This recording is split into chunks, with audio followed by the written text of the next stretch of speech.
Hey everybody, and welcome back to Sweaters into Sweaters. My name is Emily. I am Emily1116 on Ravelry, and I am going to do a little plying demonstration. Here is my e-spinner from Heavenly Handspinning, and it fits right on top of my Raskog cart from IKEA, and underneath I have other yarns that need to be plied, and then there's a sweater down there that needs to be unraveled too.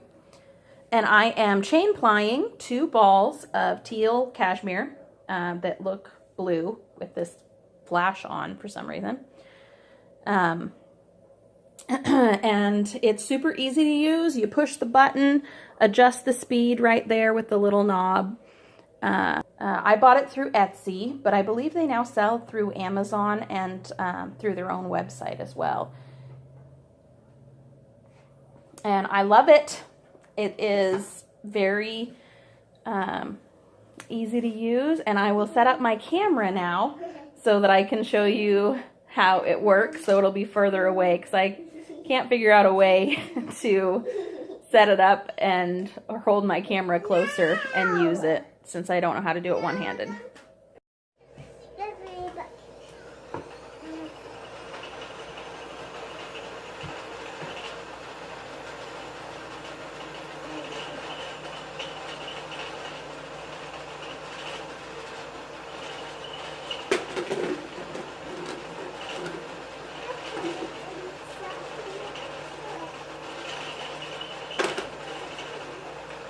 Pretty easy to do. Just pull a loop out, hook it around. It's like a giant crochet loop, kind of. And Heavenly Handspinning has actually come out with the new Whisper motor, but I have not gotten the upgrade yet because I don't want to send it off because I use it so frequently. I guess I need to catch up with all of my plying first. That out of the way. So I finished my tank top the other day. I decided to do an I-cord edge around it because otherwise it was a little loose, but I really like it. I'm very pleased with how it turned out. So I was going to show a couple more finished objects that I've done in the past. This one is a True Friend by Vera Valimaki that I just love. It's a cashmere. I did it in a sport weight, I believe. So it's, because I think it calls for a fingering. But I did it in a sport weight of this gorgeous dark blue that I plied. I think it's 2 different sweaters. Very, very close match. So there's not much heathering. And then I held 2 strands of a gray cashmere together to get the second yarn. And I just love it. It's a nice boxy fit. I did just short little sleeves. These come down to my elbows though because it's such a boxy fit. And that's a favorite. And then this one I wanted to show because it...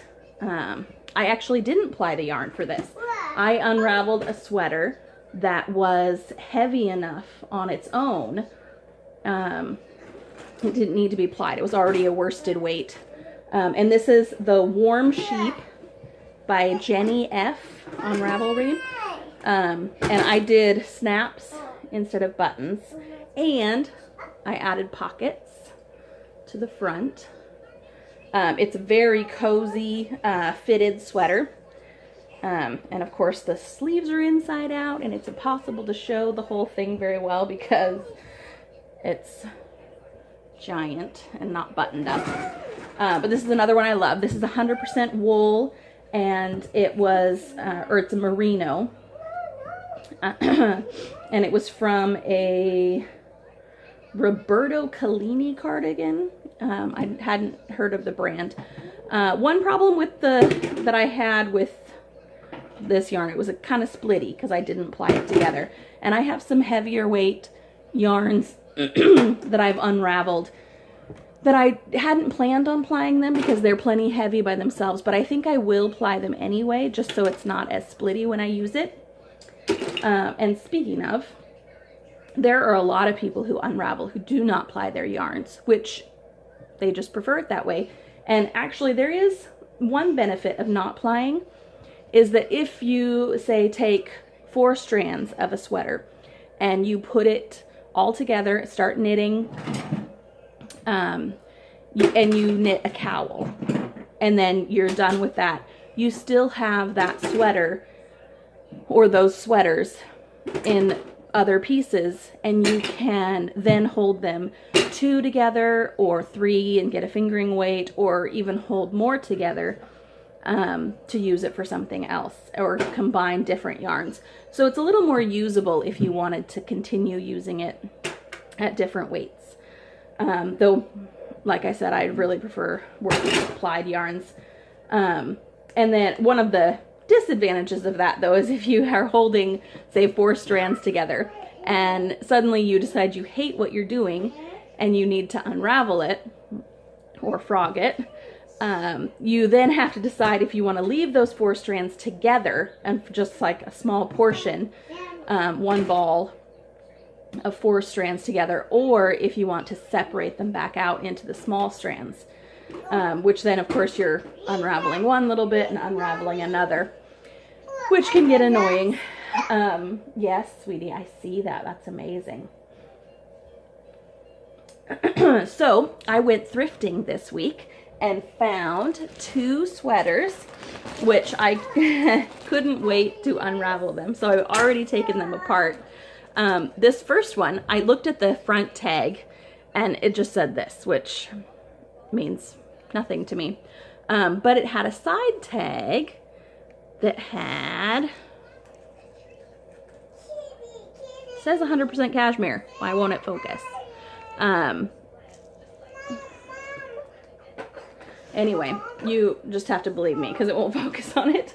It's 100% cashmere, and it was a little turtleneck in a nice purpley, very light purple, slightly heathered on its own. And I've already taken apart all the pieces. So this was a sleeve. This was the little mock turtleneck. And it looks like it's going to unravel super easily. The main reason I bought it was because it was only $6 because the cashmere tag was on the side. So they didn't realize it was cashmere. It was just in a foreign language, so they priced it a little less. And then I also got an Express extra fine merino wool sweater in the men's section. And I love shopping in the men's section because their sweaters are so much bigger. And often I found they're in better condition because I think men just don't wear their fine sweaters as much.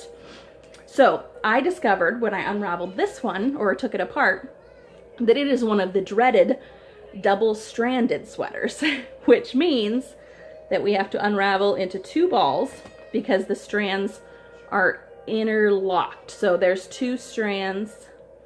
So I unravel this one to the end and I can't go any further. It locks there. So I have to grab the other strand and pull until it gets to that end and releases the other one. So I can pick up the other one and unravel that one. So this sweater is going to take a long time to unravel. I've done several with this construction. They're not my favorite. They're more of a, I have nothing to do, I'm watching a show that needs more attention, so I'll just sit here and unravel this sweater extremely slowly. There's no way to tell, so you can't really avoid them. There was once one that had 3 strands, and I powered through that because the wool was so nice. It felt like a cashmere even though it was a wool. So that one will take a long time to unravel, and it will be a while before I start plying it. So let's see. When I went thrifting, I didn't actually find that much. Value Village has consolidated all their cardigans and sweaters in the women's section to one rack. And the men's section, of course, is pretty much always small. But I was happy to find those 2. I avoid alpaca, angora, and mohair because they all make me itchy. But there's a lot of people who look for those. And I've actually came across 100% alpaca once for, it was like $6. So I ended up buying it and then passing it on into the Unravelers group because there are people there who love the 100% alpaca. And it's not very common to find one. Other people, they say their holy grail is 100% camel, or even one with just any camel in it. I've found a few that have camel, but they also had mohair, so I didn't buy it. So I did realize I want to look for more cotton and linen, because now that I finished this cotton one, I do have more of this yarn. So I may be able to make another tank top in a different pattern with the rest of this. And then I have, I think, some brown cotton as well that I have a pattern picked out for. So I probably will cast that on soon. So I finished this one, and on my Ivy line cardigan, I finished the fronts of that. So the front is cast off, and I am to a 3/4 sleeve length. I'm doing them 2 at a time, so it's really hard to show. But it's going along pretty quickly with the 2 at a time sleeves, and I'm really loving how it's looking and feeling. I am getting very low on yarn though, so I'm gonna do the sleeves, try to do the sleeves full length. I think I will have enough for that. I've got 2 more small balls, I think. This is all that's left on the ones for the sleeves right now. So I think I'll be able to do full sleeves. And then we'll probably just leave the neckline as it is and try to block it a little flat because it rolls right now. You're supposed to do an I-cord edging on it. The edging doesn't look bad, especially on the fronts. But the back will probably be slightly annoying if it rolled a lot. Let's see, I haven't done much else but that Ivy line and finish this. By the way, my favorite knitting needles are the Chow Goo Fixed Circulars, the red lace. I love the pointy tips. And I decided to get fixed ones just because I thought that it would be more annoying to have interchangeable ones and to have to buy all of the cords and everything. And looking back, I probably should have just bought a fixed or a interchangeable set because I've spent a ton of money getting all the fixed circulars I need. These are all my 40-inch ones, and I have some shorter ones for hats as well. I've got a couple 24, 16-inch in here in different sizes. I use those for hats and baby stuff mostly. So yeah, I think I'm pretty much set though, because the 40-inch I can use magic loop to do small items if I need to, sleeves and things. And since I'm doing socks and sleeves 2 at a time now, the 40-inch is the perfect length. So those are my favorites. I have one pair that I bought at the local yarn store that just is the red, not the lace tips. And that's my least favorite needle because it's not as sharp. So yeah, I think that's all. I'm about to cast on the Auspice shawl by Lisa Much. I'm going to do that in this cashmere that it's a fingering weight cashmere that I plied, and then it was a pink. There's some of the original pink. It was very light pink. Why won't this thing focus? And I dyed it because I didn't really like it, but I'm not positive I love this color either.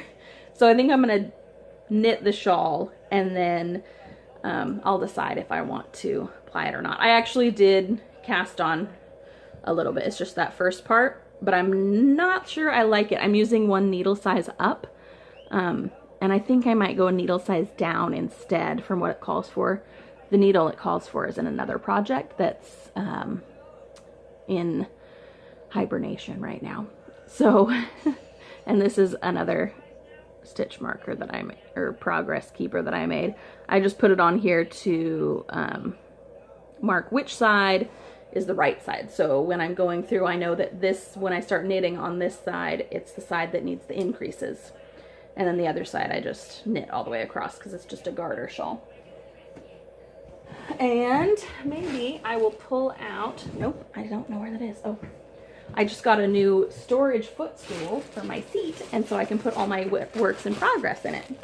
So I will dig out the sweater that I'm using for, this is another one. Oh wait, let's see. Yeah, I'm doing the sleeves 2 at a time in slip stitch color work. So it's not, they aren't very far, and it's very hard to show. But I wanted to do a color work cardigan and decided to use a pattern that I'd done before, the Curtain Call by, let me look it up really quick. I want to, let's see, Curtain Call by Jenny Wiebe. And all I did was just slipped every other row. I would slip the purple, and then I made sure to have the increased rows the same. And was kind of doing it randomly, and then I realized I was actually slightly doing a pattern. So I do 2 rows of every other one, and then a row of 2 slips together. And then slowly towards the bottom, I increased the number of slip stitches and then switched the yarns. I really like how it's turning out, and I put it in hibernation mainly because it's so much warmer now that I won't be able to wear it for a while. So I kind of just hibernated it. And so yeah, I have this one. These sweaters are wool acrylic blends, and I applied 2 strands of, I think both sweaters, I just used 2 strands because they were thicker, and plied those together. I try when I'm doing sweaters to do similar yarns, so both are wool acrylic, and then the other ones I try and blend cashmeres. Not that it really matters since I wash them all, hand wash, lay flat to dry. And then let's see, another project that I have that's kind of this is an ongoing one, is my scrappy blanket. So when I unravel, I end up with a lot of yarn spaghetti. These are all the seams from those sweaters that I took apart this morning. And I will sometimes, if the seams are really long and the yarn seems like it is the cashmere and not a nylon that they've used to sew it together, I will knot them together and do like a little, I think they call them magic balls. And then I will add it to this blanket that I have been knitting on for a while. And what I do is I combine, this one has a strand of the green, and then I think 2 or 3, well, I think it was just one from one sweater. It look, you know, the strands are separated because that's how the commercial sweaters do it.